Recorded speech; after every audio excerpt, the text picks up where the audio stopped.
Hey guys, this is Uday from Uday Edits. இன்னைக்கு இந்த வீடியோல நம்ம எதை பத்தி பார்க்க போறோம் அப்படினு சொல்லிட்டு பாத்தீங்கன்னா நம்ம எல்லாரும் வந்து மோஸ்டா இன்டர்ஸ்டெல்லர் படத்தை பார்த்திருப்போம். கிறிஸ்டோபர் நோலன் எடுத்த படத்தை.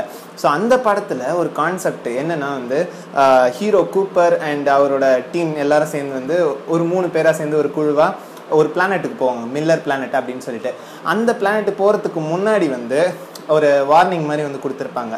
ஸோ என்ன மாதிரியான வார்னிங் அப்படின்னு சொல்லிட்டு பார்த்தீங்கன்னா அந்த பிளானெட்டுக்கு பக்கத்துலேயே ஒரு பிளாக் ஹோல் இருக்கிறதுனால அந்த பிளானெட்டில் வந்து கிராவிட்டி ஃபோர்ஸ் வந்து ரொம்பவே அன்ஸ்டேபிளாக இருக்கும். ஸோ இதனால வந்து டைம் டைலேஷன் ஆகிறதுக்கு ஏகப்பட்ட சான்சஸ் இருக்குது. ஸோ அவங்களோட கணக்குப்படி பார்த்தா அங்கே அந்த பிளானெட்டில் அவங்க ஸ்பெண்ட் பண்ணுற டைம் 1 hour வந்து வெளி உலகத்தில் அந்த உலகத்தை விட்டு வெளியில் வந்தால் டைம் பார்த்தீங்கன்னா வந்து அரௌண்ட் 5 to 7 years வந்து கிராஸ் ஆகிருக்கும். So every 1 hour 5 to 7 years வந்து கிராஸ் ஆகிருக்கும் அப்படின்னு சொல்லிட்டு அவங்க ஒரு வார்னிங் மாதிரி கொடுத்துட்டு அந்த பிளானெட்டுக்கு போவாங்க.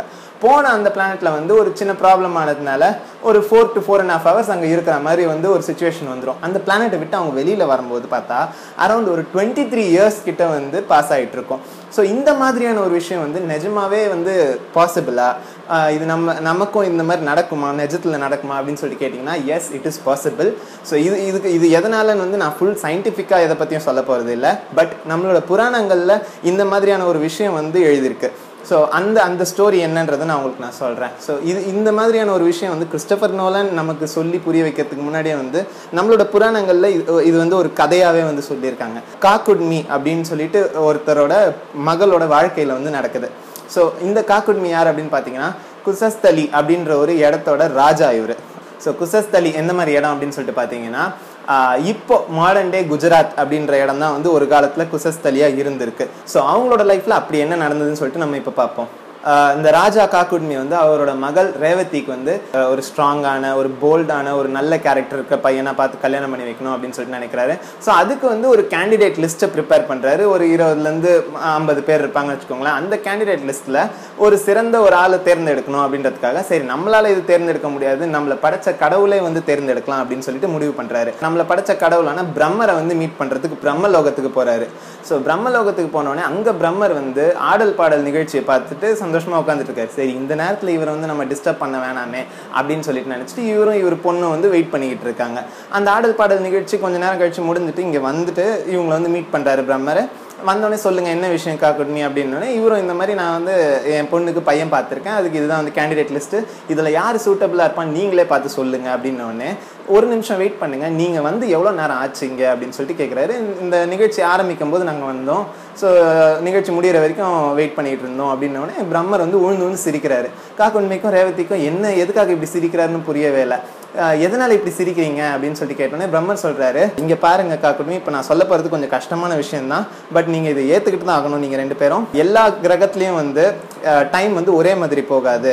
ஸோ இப்போ நீங்க இங்க ஸ்பெண்ட் பண்ண டைம் கணக்குப்படி பார்த்தா உங்களோட கிரகத்துல நம்மளோட எர்த்ல வந்து 108 யுகாஸ் வந்து முடிஞ்சிருக்கும் அப்படின்னு சொல்றாரு. 108 யுகம்னா ஒரு யுகம்ன்றது வந்து நம்மளோட கணக்குப்படி 360 வருஷம். ஸோ 108 யுகம்னா அப்போ எவ்வளவு வருஷம் தாண்டி போயிருக்கோம் நீங்களே பார்த்துக்கோங்க. 108 யுகாஸ் வந்து முடிஞ்சு போச்சு.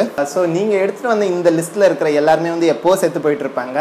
அண்ட் உங்களோட கிங்டம் போச்சு, உங்களோட மனைவி அந்த காலத்துலேயே அப்போவே போயிட்டாங்க. அண்ட் உங்களோட மினிஸ்ட்ரி ட்ரெஷரி எல்லாமே வந்து போயிடுச்சு. இப்போ காலமே மாறிட்டு இருக்கும்.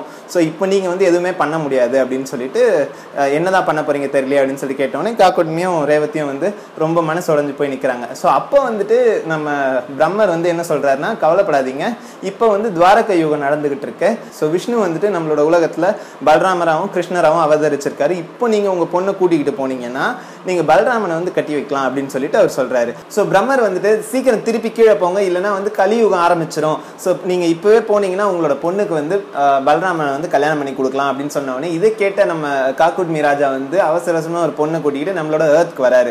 வந்து பார்த்து அவருக்கு வந்து பயங்கர ஷாக்கு. என்னன்னா வந்து எர்த்ல எல்லாமே வந்து மாறி போச்சு. பிகாஸ் 108 யுகம் அப்படின்றது வந்து நான் முன்னாடியே சொன்ன மாதிரி 360 வருஷம் ஒரு யுகம். அப்படின்னா வந்து 108 யுகம்ன்றது வந்து எத்தனை வருஷம் போயிருக்கும் நீங்களே பாருங்க. ஸோ அவ்வளோ சேஞ்சஸ் வந்து வேர்ல்டில் நடந்துருச்சு.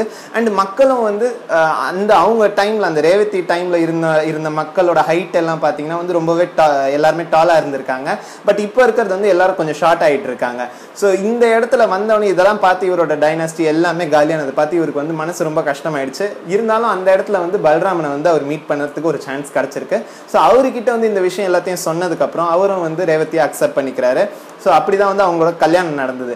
ஸோ இந்த விஷயம் வந்து எதுக்காக சொல்கிறேன் அப்படின்னு சொல்லிட்டு பார்த்தீங்கன்னா, கிறிஸ்டோபர் நோலன் டைரக்டர் சொல்லி தான் வந்து நிறைய பேருக்கு வந்து இந்த மாதிரியான ஒரு விஷயம் இருக்கிறதுன்றது வந்து தெரிஞ்சிருக்கு. ஸோ இது வந்து சயின்டிஃபிக்கலி ப்ரூவன்.